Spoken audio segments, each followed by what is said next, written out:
Team CME. This is actually Saturday morning, and I thought I'd come to express something that's on my heart and mind. Um, and just before we get started, I just want to do a little disclaimer. This will be done, in three parts because it's so much that I have to say that, again, I want to keep it as short for each segment so that I don't run into the upload issues that I had last week. So this will be part number one. And you guys already know in this show, you will learn about, political and cultural conspiracies, that fulfills ambitions dating back to at least ancient Egypt. Okay. It is my fervent hope that the knowledge imparted here will encourage readers to continue to investigate, and research these ideas for themselves and enlist in the fight against the possibility of that dark future that looms before us. I have my computer here today, as you guys probably recognize, because I have some things in here that was given to me that I want to impart to you. That was given to me by other people. Okay, so whether you subscribe to anything I say is totally your choice. Okay, I always told you guys that. I'm not here to make you believe anything that I say, because I really want you all to get into the habit of researching things, for yourselves. And if it becomes true for you, it's true for you. If it doesn't resonate with you, then the message is obviously not for you. Okay. It has been ingrained deeply within the consciousness of mankind that, they are the servants of their God of the moment, whoever and whatever that may be. Okay, over the long space of time since mankind has been elevated into self-awareness, those on this planet have been held in servitude and have been subjected to whims of the controllers' interactions between themselves. Further to that, as the manipulated progeny of the same beings, human beings, these attributes of contention and competition are a part of this heritage. In truth and reality, these deep-seated tendencies of competition and the use of violence to resolve the inevitable friction that results from this, focus have served neither the controllers nor the enslaved. Both have remained over eons of sequential time stuck within the victim abuser mode that has blocked both from evolving. And we all know that to be true.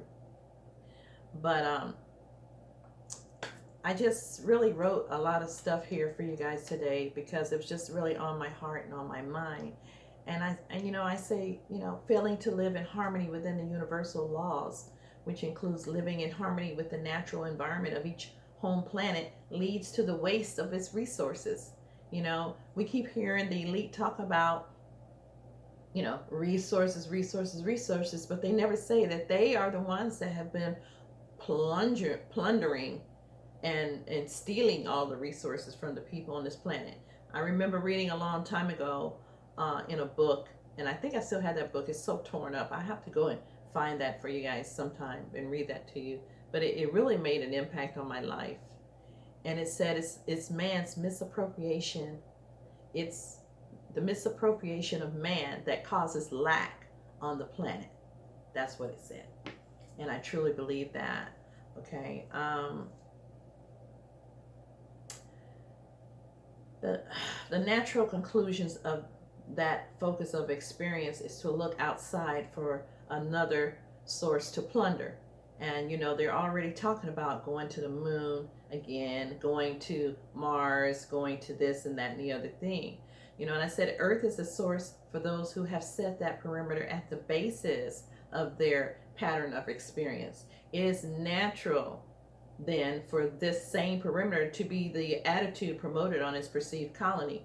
Okay, as these messages continue to contribute to greater understanding of the foundation upon which mankind developed within a controlled and manipulated situation, it is hoped that those reading or listening to this information will come to understand their situation and their learned attitudes and understandings.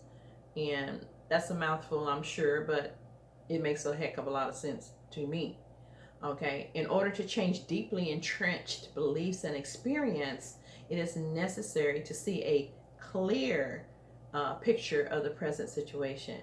And I think that's where we as individuals or groups of individuals get it twisted. Only then can a true decision be made as to whether this is the path that is desired to be continued, or if it is time to stand forth within personal decision and change the course of human history by writing each one's own history, and so that the history of humanity, the history of humanity comes into play. For eons of time, each generation has accepted the perimeters of experience that has been thrust upon them and waited to be led out of bondage. And I think that's where we are as a people, as a nation of people, of Moors and so-called black people. We have allowed others to tell us what our culture and who we are. And I think because we don't know who we are is contributing to the mass dysfunction amongst us. And we are the only people that seems to have that problem.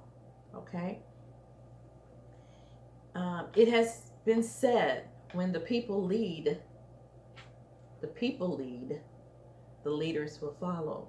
Or another way to say it, and which has been written in our history, when the people fears the government, there is tyranny. And when the government fears the people, there's liberty. And I forget which president said that, so I won't quote that right now, but I think it was Thomas Jefferson. So I'm just going to put that out there and on a whim, hoping that's correct. Okay. So I think that's where we are right now, at that point where we're going to have to make some decisions,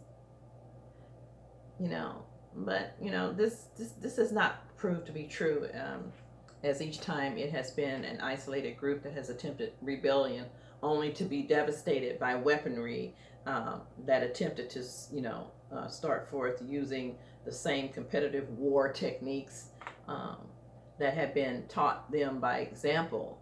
And I've heard a lot of comments this week about the protesters here in Houston, in Austin, where they were trying to stand up for their rights, but then other people, because they're so entrenched in the COVID-19 fear, are demonizing them for standing up for their rights, with what a lot of people don't understand, and especially those who have not fought extensively for their rights on this planet.